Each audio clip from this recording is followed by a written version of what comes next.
My name is Corey, and at 35, I've poured my heart and soul into building my dream lakeside home for 12 years. When my phone rang that Tuesday morning, I never expected to hear that my own parents had sold my property behind my back. "You've always wasted money on meaningless things," my mother declared coldly. "Your sister's fifth wedding needs that money more." What they didn't know was why I couldn't hide my smile as they spoke. Before I tell you why, drop a comment letting me know where you're watching from, and hit that subscribe button to join my journey of family betrayal and sweet justice. I grew up in a modest neighborhood in Grand Rapids, Michigan, where financial struggles were a constant backdrop to my childhood. Our split-level home was comfortable enough, but my parents, Harold and Diane Richardson, always seemed to be one emergency away from financial disaster. Despite this, they somehow managed to find money for anything my younger sister Amanda wanted. From the moment Amanda was born when I was 3, it became clear who held the spotlight in our family. While I wore hand-me-downs and worked mowing lawns at 13, Amanda received designer clothes and the latest gadgets. "Your sister is sensitive," my mother would say. "She needs more support." This pattern continued year after year, creating an invisible wall between me and the rest of my family. At 15, I discovered my passion for architecture when my high school offered a special design program. I spent hours sketching buildings, creating floor plans, and reading about famous architects. When I showed my detailed drawing of our dream house renovation to my parents, my father glanced at it and said, "Nice hobby, but don't get your hopes up about college. We need to save for Amanda's future." It was the first time I fully understood I would be on my own. That summer, I landed 2 jobs: mornings at a local construction site carrying supplies for the workers, and evenings bussing tables at a restaurant. The construction foreman, a man named Ray, noticed my interest in the blueprints and began teaching me about structural design. "Kid, you've got an eye for this," he told me one day. "Don't let anyone tell you what you can't do." Through my junior and senior years, I maintained a perfect GPA while working nearly 30 hours weekly.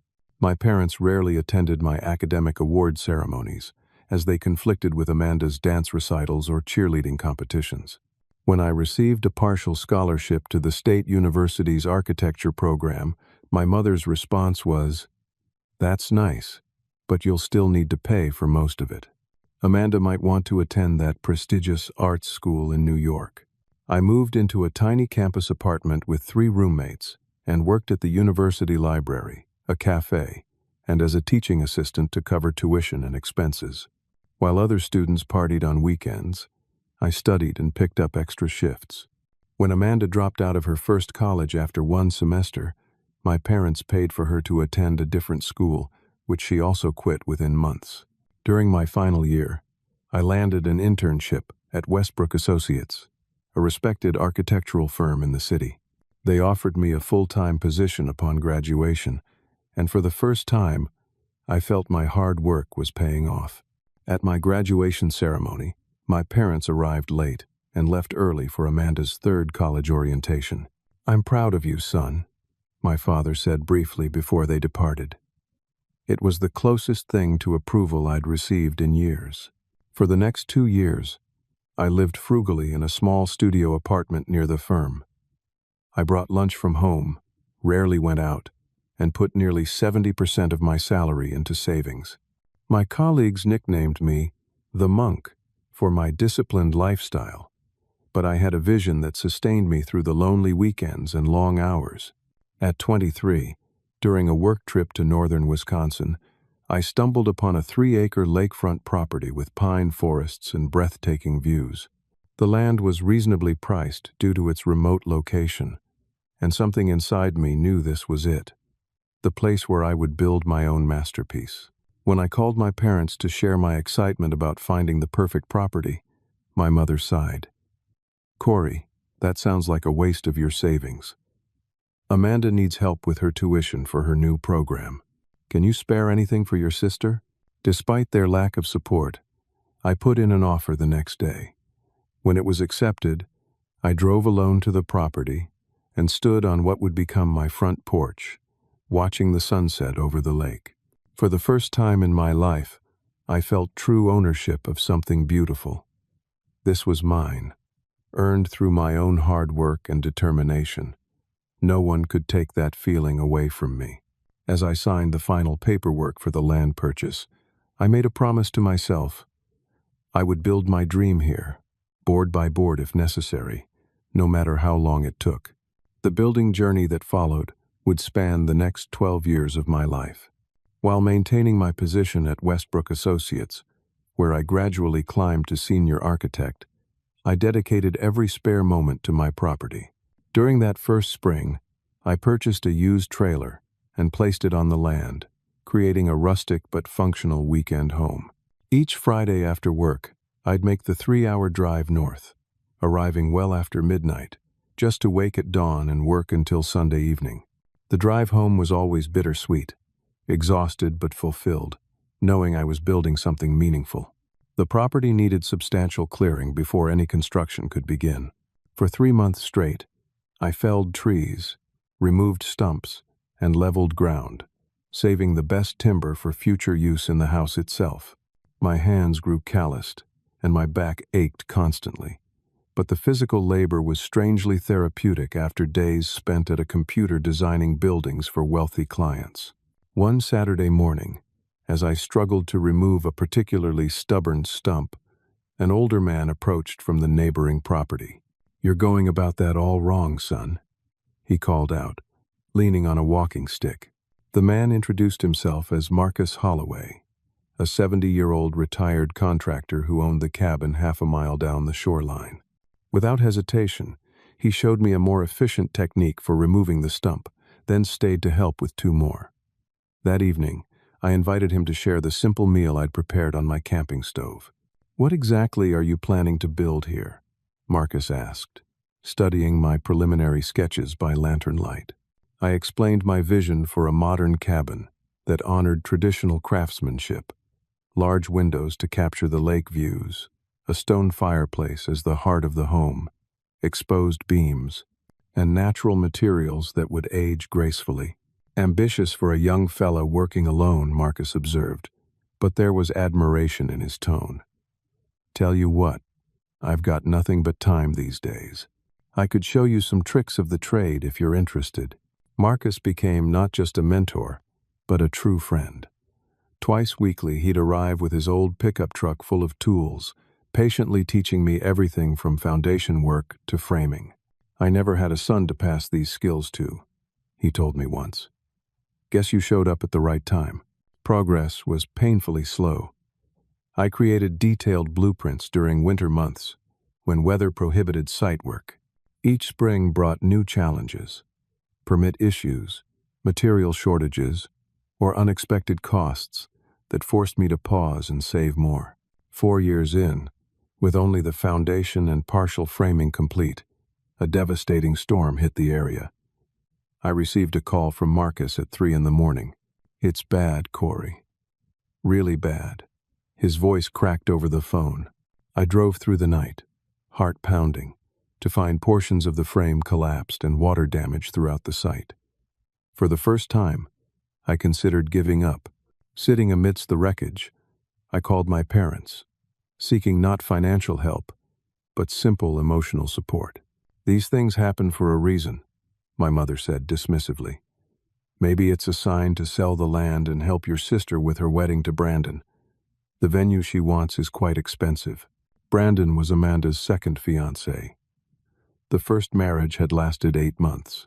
That night, Marcus found me staring at the damage, a half-empty bottle of whiskey beside me. He didn't say a word, just sat down and poured himself a small glass. "My wife, Julia, and I built our place twice," he finally said. "First one burned down 3 months after we finished. Started over the next day. The next morning, we began clearing debris and salvaging what we could. I took a 2-week vacation from work, living on caffeine and determination. By the time I returned to the city, we had not only repaired the damage, but improved upon the original design. Year 6 brought plumbing and electrical work, where my lack of experience slowed progress significantly. Marcus connected me with retired specialists who were willing to trade knowledge for fishing trips or home-cooked meals. I studied building codes at night, submitted and resubmitted permits, and slowly, methodically, the structure took shape. While I built my dream one weekend at a time, my sister went through her third marriage and divorce, each time draining my parents' retirement accounts for elaborate ceremonies and subsequent legal fees. Each family holiday brought thinly veiled requests for financial assistance, which I politely declined, explaining my commitment to the house project. "You and that ridiculous house," my mother would scoff. "While your sister struggles, you play with your little building blocks in the woods." By year 9, the exterior was finally complete. A stunning 2-story structure of stone, timber, and glass that seemed to emerge organically from the landscape. Marcus and I stood side by side on the newly finished deck, watching the sunset reflect on the lake. "Damn fine work," he said quietly, his eyes suspiciously moist. Julia would have loved this view. The interior took 3 more years, as I crafted custom cabinetry, installed the massive stone fireplace, and splurged on floor-to-ceiling windows facing the lake. Every fixture and finish was carefully selected, often saved for and purchased months in advance, when I could afford them. The grand staircase was built from trees harvested from the property itself, a physical manifestation of my journey. When Amanda announced her engagement to husband number 4, my father called asking if I could pause that construction hobby to help with wedding expenses. I declined politely, but firmly. "It's not a hobby, Dad. It's my life's work." Finally, 12 years after purchasing the raw land, at age 35, I installed the last piece, a hand-carved front door with a subtle etching of the lake's shoreline. Marcus helped me hang it, his hands now shakier but his pride evident. "Most people never build something this meaningful in their entire lives," he said, placing a weathered hand on my shoulder. "Remember that, no matter what anyone says." We celebrated with a small gathering of friends from the architectural firm and locals who had helped along the way. My parents declined the invitation, citing Amanda's bridal shower the same weekend. Standing in the completed great room, surrounded by people who had witnessed my 12-year journey, I felt a profound sense of accomplishment. Every board, every nail, every decision reflected my vision and perseverance. The home was valued at nearly $790,000, but to me it was priceless. With the house complete, I began the joyful process of making it truly mine. I transported several pieces of furniture I had inherited from my grandfather, a master woodworker, whose craftsmanship had inspired my own attention to detail. His solid oak dining table, hand-carved rocking chair, and antique writing desk found their perfect places in my new home. To celebrate properly, I planned a housewarming weekend and invited Marcus and the handful of friends who had supported me throughout the building process. David and Sarah, from the architectural firm, Ray, from my first construction job, and Elena, my loyal assistant, who had covered for me during countless Monday morning late arrivals after working weekends at the property. "This place is incredible," David said, standing awestruck in the great room. "The way you framed the lake view with the windows. It's museum-quality work, Corey." For 2 days, we cooked meals in the kitchen I had designed down to the last drawer pull, sat around the fireplace sharing stories, and enjoyed the peaceful mornings on the deck. For the first time in 12 years, I allowed myself to simply enjoy the space rather than work on it. "What's next?" Elena asked, as we watched the sunrise on Sunday morning. "I'm thinking of taking my first real vacation," I admitted. "There's an architectural tour of Europe I've had brochures for since college. Never had the time or money to go." 2 weeks later, I was walking through centuries-old buildings in Barcelona, soaking in designs and details that would inspire my future projects. After years of single-minded focus on my house, this trip was both a reward and an education. I planned to visit 5 countries over 3 weeks, my first extended break from work in over a decade. 10 days into the trip, I received an unusual message from Mrs. Larson, an elderly woman whose property was visible from my dock across the narrow part of the lake. "Corey dear, are your parents visiting? Saw unfamiliar folks at your place yesterday. Wanted to make sure everything's all right." I hadn't told my parents about completing the house, given their consistent lack of interest. A sense of unease crept over me as I called Mrs. Larson from my hotel in Prague. "They arrived in a fancy car with another couple," she explained. "Looked like they were showing them around. Thought it was strange since you'd never mentioned a visit." I thanked her for the information, trying to quiet my rising concern. Perhaps they'd finally taken interest in my achievement.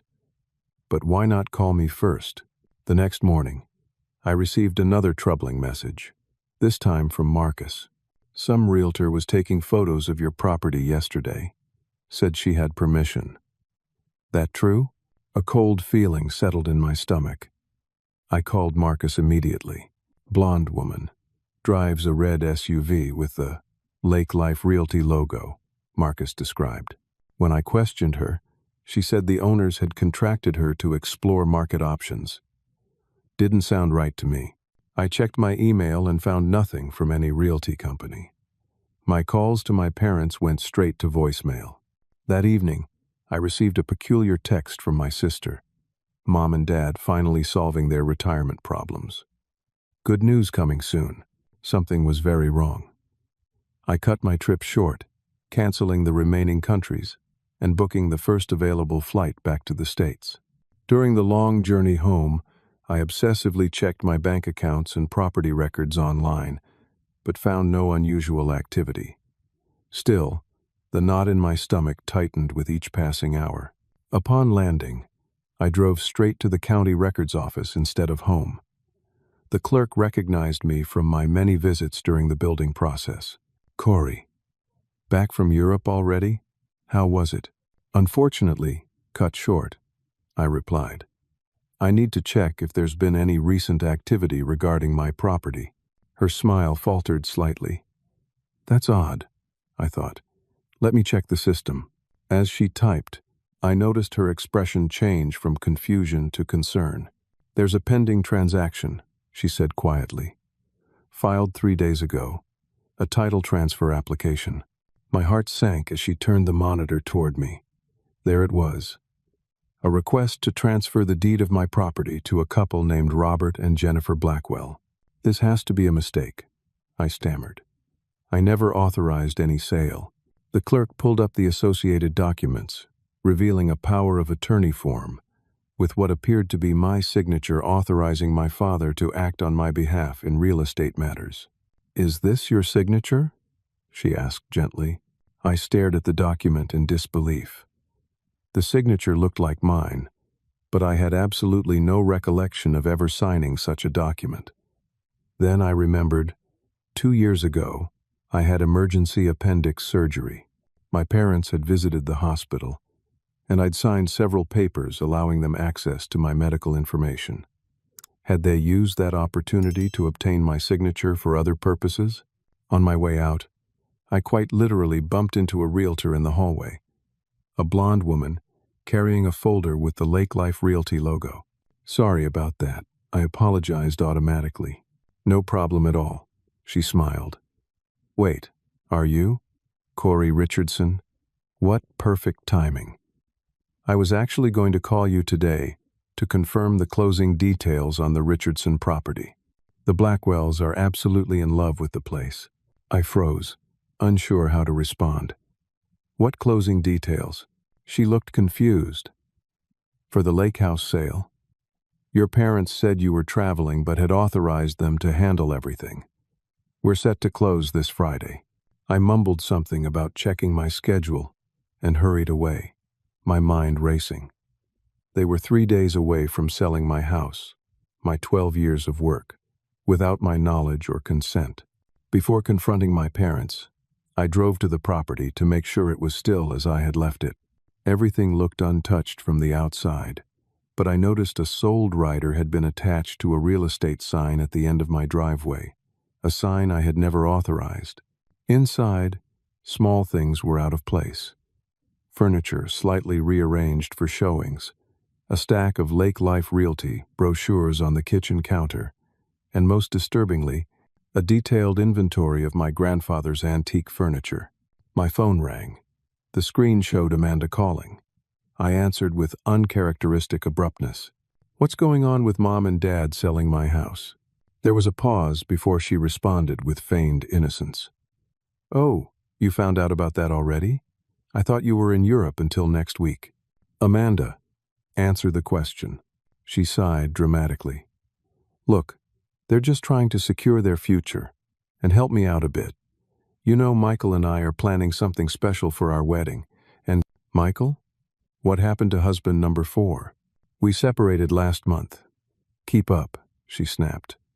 "Michael is different. He's the one. But his business is going through a rough patch, so we need a little help with the venue deposit and—" I hung up and headed straight for my parents' house, the betrayal burning in my chest with each mile I drove. The drive to my parents' house felt like entering a time warp back to my childhood. The familiar streets where I'd ridden my bike, the park where I'd played baseball alone while my father took Amanda to dance lessons. As I pulled into their driveway, I noticed a new Mercedes parked outside, a stark contrast to their previous complaints about financial struggles. My mother answered the door wearing an expression that shifted quickly from surprise to defensiveness. "Corey, you're back early. We were going to call you tomorrow about some exciting news." "Is that what you call selling my house behind my back? Exciting news?" My voice was steady despite the rage building inside me. My father appeared behind her, his face pale. "Son, let's discuss this rationally. Come inside." Their living room had been recently redecorated. New furniture, artwork, and a large, flat-screen TV dominated the space. I remained standing as they settled onto their plush new sofa. "Explain to me why the county records office has a pending title transfer for my property," I demanded. "A property I spent 12 years building with my own hands." My mother's expression hardened into something cold and unfamiliar. "You've always wasted money on meaningless things," she stated flatly.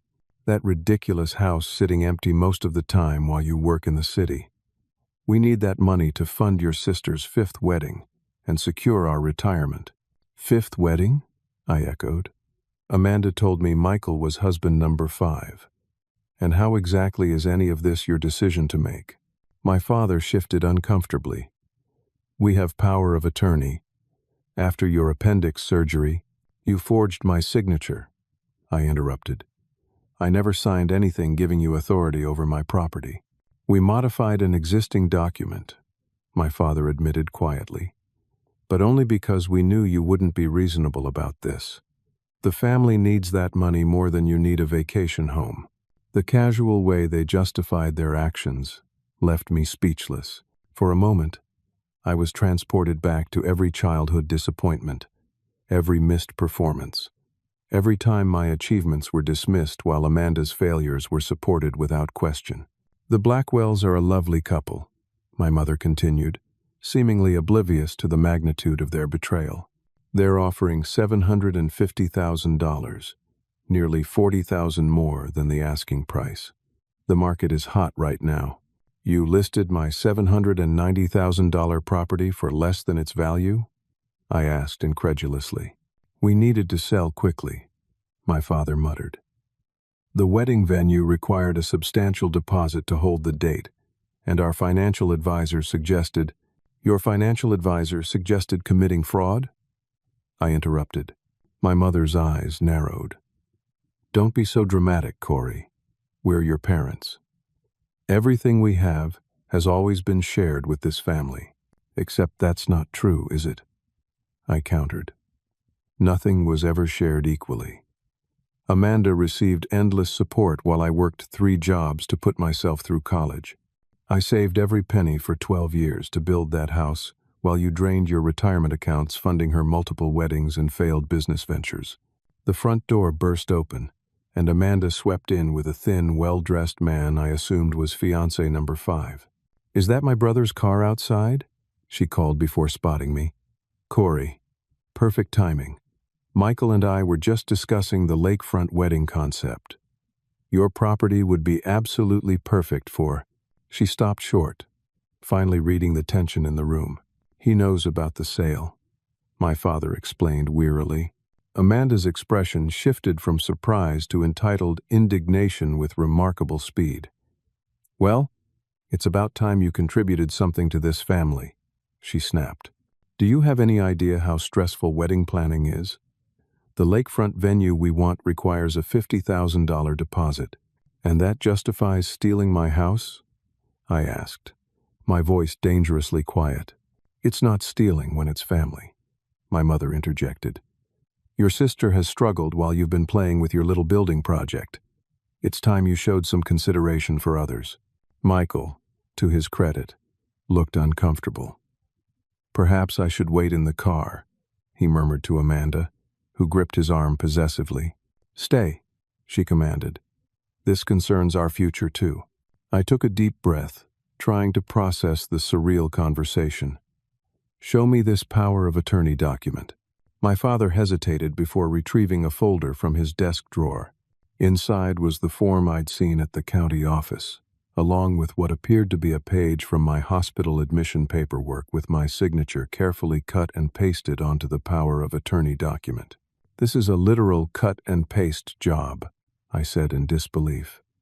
Did you really think this would hold up legally? The realtor didn't question it. My mother shrugged. And we didn't think you'd make such a fuss. It's just a house, Corey. Your sister's happiness is at stake. My sister's 5th shot at happiness, I corrected. What about my happiness? What about the 12 years of my life I poured into that property? Oh, please, Amanda rolled her eyes. You've always been so dramatic about that cabin. Some of us have real problems. Something snapped inside me, not into rage, but into a strange, calm clarity. These people, my biological family, would never understand what they had done. They would never see me as anything but a resource to be tapped for Amanda's benefit. The closing is Friday? I asked quietly. Yes, my father confirmed, looking relieved at my apparent acceptance. The funds will be transferred to our account, and we've already promised Amanda 40% for the wedding. I nodded slowly, gathering my keys. I need some time to process this. Don't be difficult, Corey, my mother warned. The Blackwells are so excited about the property. They have children who would actually use that lake, unlike you. Without another word, I walked out the door, ignoring Amanda's calls about wedding invitation designs. As I drove away, I allowed myself one small smile, the first genuine one since discovering their betrayal. They had no idea what was coming. I drove straight to Marcus's cabin, my mind racing with plans and possibilities. The old contractor was tending his garden when I pulled up, but one look at my face told him something was seriously wrong. They're selling it, I stated without preamble. My parents forged power of attorney documents and listed the house without my knowledge. Closing is Friday. Marcus wiped his hands on his work pants and led me inside to his simple but comfortable living room. I knew something wasn't right with that realtor. Tell me everything. Over coffee that gradually cooled untouched, I recounted the confrontation with my family. Marcus listened without interrupting, his weathered face growing increasingly troubled. That's not just immoral. It's illegal, he finally said. Forgery, fraud, misrepresentation. They could face serious charges. I know, I sighed. But there's something they don't know, something I never told anyone except you. Marcus's eyes met mine, a slow smile spreading across his face. The LLC, I nodded. Richardson Lake Properties, LLC. The separate entity that actually owns the house. 2 years into the building project, after watching my parents drain their savings for Amanda's first divorce and subsequent wedding, I had consulted with an attorney friend named Thomas about protecting my investment. On his advice, I had created a limited liability company with Marcus as a 10% stakeholder and myself as the majority owner. The property deed, the construction permits, the insurance, everything was in the company's name, not mine personally. What about the other property? Marcus asked. I couldn't help smiling. That's what they're selling. The investment lot. During the third year of construction, a neighboring property had come on the market. A smaller, less desirable lot with limited lake access and an old prefabricated cabin in poor condition. I had purchased it as a potential rental opportunity, registering it under my personal name rather than the LLC. While I had renovated it somewhat, it was worth barely a third of my actual dream home. They have no idea they're selling the wrong house, I confirmed. I never told my family about creating the LLC or purchasing the second property. They saw a beautiful house on the lake and assumed it was the one I'd been talking about for years. Marcus shook his head in amazement. The realtor never questioned which property they were listing. My father probably just gave her the address of the only place he'd visited, the smaller cabin where I stayed once when they reluctantly came up to see what I was wasting my money on. They never bothered to visit the main construction site. I called Thomas immediately, explaining the situation and asking for his legal advice. First, we need to document everything, Thomas advised over speakerphone. Get copies of the forged documents. Record any further conversations if legally permitted in your state. Don't tip your hand yet. What about the buyers? I asked. The Blackwells think they're getting my dream house, but they're actually buying the smaller property. They're innocent in all this. That's the ethical dilemma, Thomas agreed. Legally, if your parents only have the address and details of the smaller property in the sale documents, that's what the Blackwells are purchasing, regardless of what they were shown or told. But they're being misled. And you have to decide if you want to be part of that deception, even passively. Marcus suggested we drive by the smaller cabin to see if the realtor had been showing the wrong property to the buyers. As we approached, we saw the red SUV with the Lake Life Realty logo parked outside. A middle-aged couple was walking the grounds with the blonde realtor, pointing excitedly toward the modest dock. We parked down the road and watched from a distance. The couple looked genuinely happy, taking photos and discussing where they might place outdoor furniture. They had no idea they weren't seeing the property featured in the glossy brochures that almost certainly contained photos of my actual dream house. Those poor folks think they're getting a $790,000 property for $750,000, Marcus muttered. They're actually overpaying for a $240,000 cabin. The moral complexity of the situation weighed heavily on me. My parents and sister deserved consequences for their actions, but the Blackwells didn't deserve to be collateral damage in our family drama. I need to meet with them, I decided. Before the closing, Thomas arranged a private meeting with the Blackwells at his office the following afternoon, explaining only that there were some details about the property that needed clarification before the sale could proceed. When they arrived, their excitement about their purchase was evident, making what I had to tell them even more difficult. Mr. and Mrs. Blackwell, I'm Corey Richardson, I began. The actual owner of the property you believe you're purchasing. Their confusion was immediate. Your parents are selling the property on your behalf, Mr. Blackwell stated.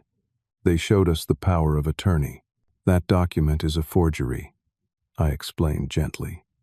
But there's a bigger issue.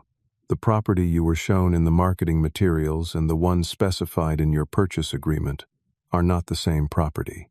I laid out 2 sets of photographs, one of my actual dream home with its grand windows and custom stonework, the other of the modest cabin they had visited. The Blackwells' expressions shifted from confusion to shock to anger as they realized the magnitude of the deception. We fell in love with the house in these brochures, Mrs. Blackwell said, her voice trembling. The realtor assured us this was the property we were buying. I believe you were intentionally misled, I acknowledged.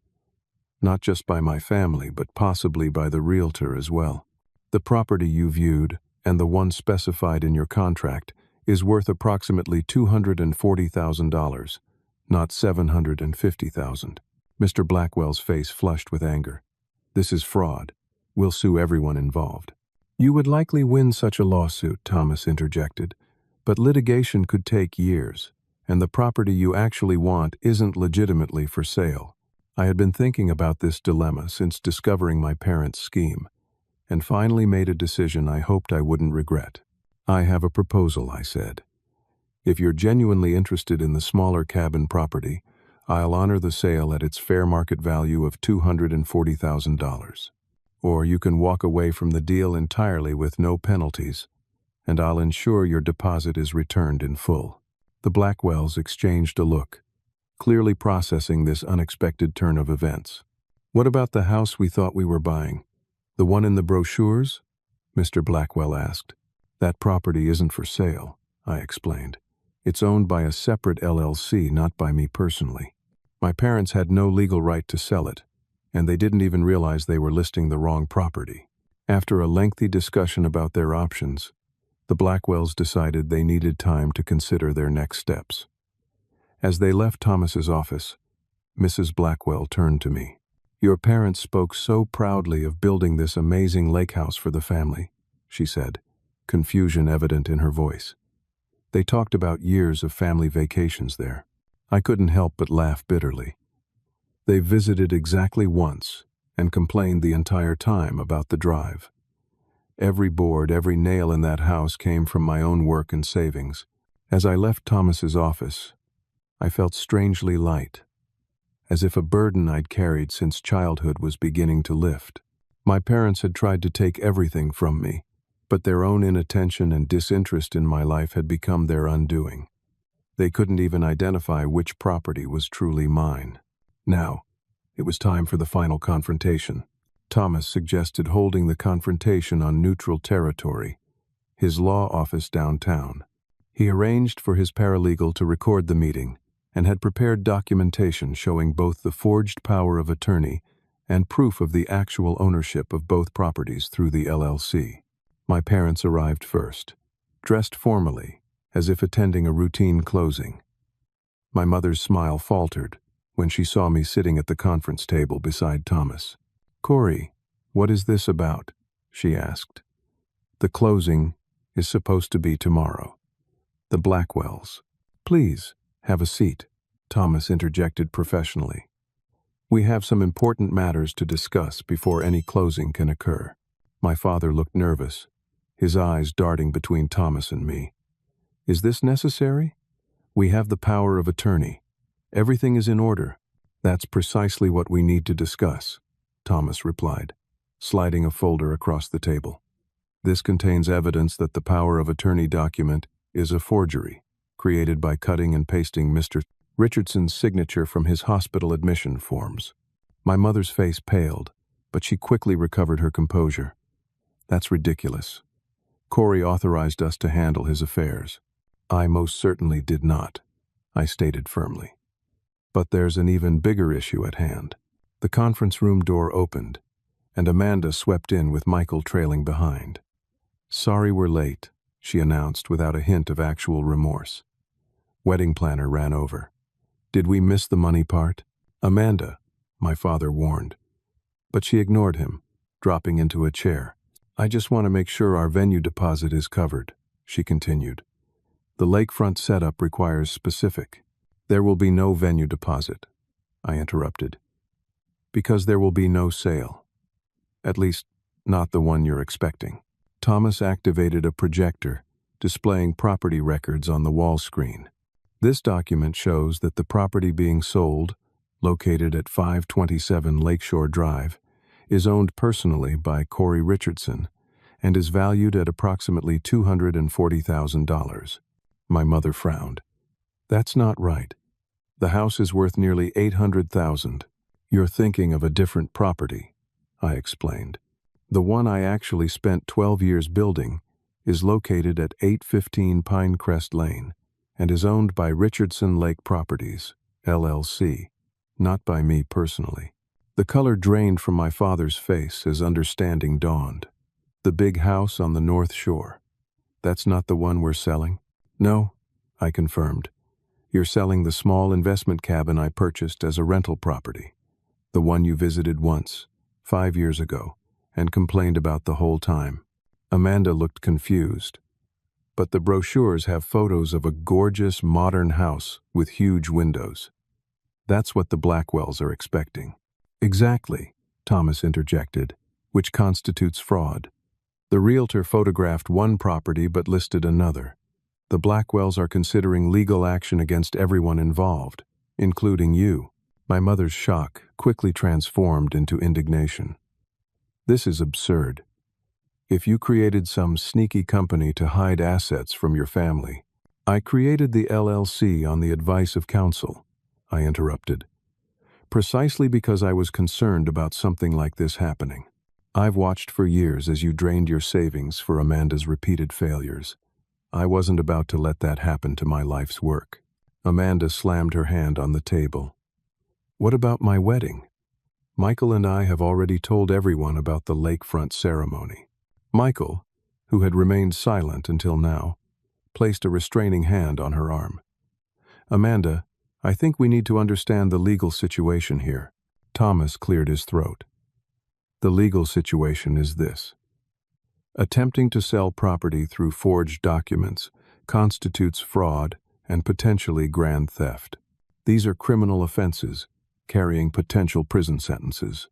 My parents' expressions shifted from indignation to fear as the reality of their situation became clear.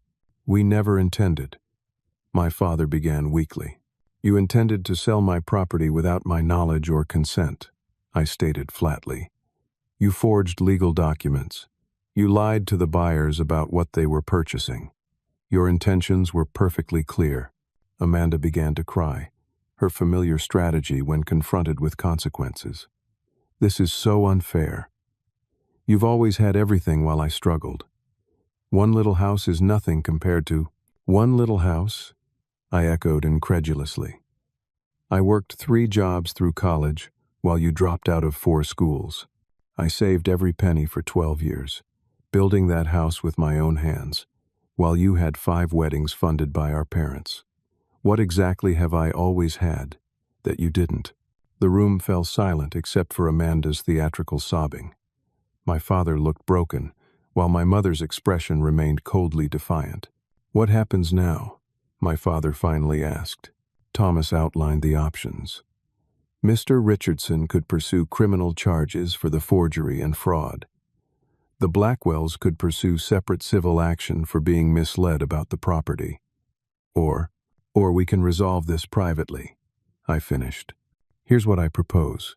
The sale of the smaller property will proceed at its fair market value of $240,000, not the $750,000 you were expecting. The Blackwells have tentatively agreed to this arrangement. My mother started to protest, but I continued. From that amount, 75% will be returned to the Blackwells as compensation for the misrepresentation. You can keep the remaining $60,000, contingent upon signing a legally binding agreement never to attempt to access or claim any property owned by me or Richardson Lake Properties, LLC. $60,000? Amanda shrieked. That won't even cover half of our wedding expenses. Then perhaps you should consider a more modest 5th wedding, I suggested coolly. Or better yet, use the money for therapy to understand why you've needed 5 weddings before age 32. Michael winced visibly at this comment. The alternative, Thomas added, is that Mr. Richardson pursues criminal charges, the sale is canceled entirely, and you potentially face legal consequences including possible incarceration. My father slumped in his chair. We'll take the settlement, he said quietly. Harold! My mother protested. It's over, Diane, he said with uncharacteristic firmness. We were wrong. We're lucky Corey is offering us any alternative to prosecution. Amanda stormed out of the room. Michael, following after an apologetic glance in my direction. My mother's icy glare suggested our relationship was irreparably damaged, though in truth, there hadn't been much to damage for many years. As they signed the agreement Thomas had prepared, I felt no satisfaction or vindication, only a profound sadness for what our family could have been. For what it's worth, my father said, as he returned the pen, I am sorry, son. I let things go too far. I nodded. unable to offer forgiveness I didn't yet feel. The papers will be processed tomorrow. The funds will transfer next week. As they left, I remained seated at the conference table, emotionally exhausted. You handled that with remarkable restraint, Thomas observed. 12 years of building taught me patience, I replied, and the importance of a solid foundation. 2 months after the confrontation at Thomas's office, I made the decision to move permanently into my lake house. The architectural firm was supportive, allowing me to work remotely 3 days a week and commute to the office for the remaining 2. Technology made the arrangement feasible, but it was the pull of the house itself that made it necessary. Every morning I woke to the sunrise over the lake, brewing coffee in the kitchen I had designed down to the last detail. The home that had been a weekend project for so long became my sanctuary, the physical embodiment of my perseverance and vision. Marcus became a daily presence in my life, often arriving with freshly caught fish or vegetables from his garden. "Never thought I'd see you actually living here instead of working on it," he joked one evening as we sat on the deck watching the sunset. 12 years of building, and I nearly lost it all because I was too busy to enjoy it, I reflected. Seems like there's a lesson in that. The situation with my family remained complicated. My mother had cut off all contact, while Amanda oscillated between angry text messages and requests for small loans for her wedding, which had been downscaled considerably. Michael had apparently departed the picture, making the wedding the 5th engagement, but 4th actual ceremony. My father, however, surprised me. 2 weeks after our confrontation, he arrived alone at the lake house, his first visit to the actual property. "I didn't know if you'd want to see me," he said hesitantly when I answered the door. "But I needed to see it. What you built, what we almost took from you." I gave him a tour, watching his expression shift from awkward discomfort to genuine awe as he took in the craftsmanship and attention to detail throughout the house. "You really did all this yourself?" he asked, as we stood in the great room with its soaring windows and hand-laid stone fireplace. "With Marcus's help," I acknowledged, "and specialists for some of the technical work. But yes, most of it was just me, working weekends for 12 years. My father was silent for a long moment. "I never understood," he finally said. "When you talked about building, I pictured something simple, maybe a prefab cabin. I had no idea." "This is extraordinary, Corey." His words couldn't erase years of dismissal and favoritism, but they were a start, an acknowledgement of what I had accomplished against the odds, including the odds created by my own family. "Your mother doesn't know I'm here," he admitted as he prepared to leave. "She's still processing everything. But I wanted to say I'm proud of you. I should have said it years ago." The words I had longed to hear throughout my childhood and young adulthood now felt bittersweet. Welcome, but decades overdue. In the months that followed, I focused on creating the life I wanted in the home I had built. I established a scholarship fund for underprivileged architecture students, specifically those interested in sustainable building practices.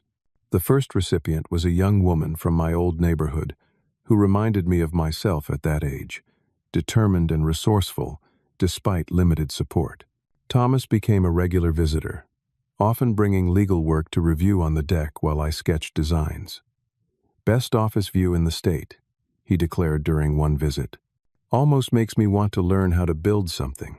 It starts with a single nail," I told him, echoing Marcus's words from years earlier. Perhaps the most unexpected development came through a landscape architecture project I commissioned to enhance the native plantings around the property. The designer who arrived for the initial consultation was named Rachel, a thoughtful, independent woman who approached her work with the same passion I had applied to building the house. "Most clients want to fight the natural landscape," she explained during her presentation. "You're the first one who wants to honor what's already here." Our professional relationship gradually evolved into friendship and eventually into something deeper. Rachel understood my relationship with the house because she approached her designs with the same dedication, as expressions of creativity and perseverance, rather than mere jobs to complete. "You built this place as a sanctuary," she observed one evening as we sat by the fire. "But you never expected to share it, did you?" Her insight was accurate. For 12 years, the house had been a deeply personal journey. Opening it, and my life, to someone else required a different kind of courage. 6 months after the confrontation with my family, I hosted the first real Thanksgiving at the lake house. Marcus was there, along with Thomas and his wife, several colleagues from the architectural firm, and Rachel. My father came alone, the absence of my mother and sister hanging in the air unmentioned. As we gathered around my grandfather's oak dining table, the same one my parents had intended to sell, I looked at the faces of the people who had supported me, believed in me, and helped me create not just a house, but a home. "I'd like to propose a toast," I said, raising my glass. "To found family, the people who show up, who see your vision even when it's just a blueprint, who help you build something meaningful." Marcus raised his glass. "And to the builders, those who create something lasting, brick by brick, day by day." My father, sitting somewhat awkwardly among people he barely knew, added quietly, "And to second chances." As the evening progressed with laughter and conversation, I stepped outside briefly for a moment alone on the deck. The moon reflected on the still lake, creating a perfect mirror image of the night sky. In that moment, I realized the most valuable thing I had built wasn't the house itself, but the resilience to overcome betrayal, the wisdom to set boundaries, and the capacity to create meaningful connections with people who valued me for who I was, not what I could provide. A gentle knock on the door frame broke my reverie. Rachel stepped outside, offering a warm mug of cider. "Everything okay?" she asked. "Just reflecting," I replied. "For years I thought completing this house was the goal. Now I understand it was just the beginning." "The best buildings," she said, "are the ones that have room to grow with us."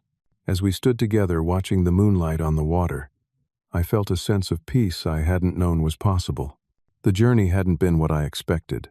It had been harder, longer, and in some ways more painful. But standing in the home I had built with my own hands, surrounded by people who genuinely cared for me, I wouldn't have changed a single nail. The house that my parents had tried to take from me had instead given me something far more valuable. The knowledge that I could build not just structures, but a life of integrity, purpose, and authentic connection.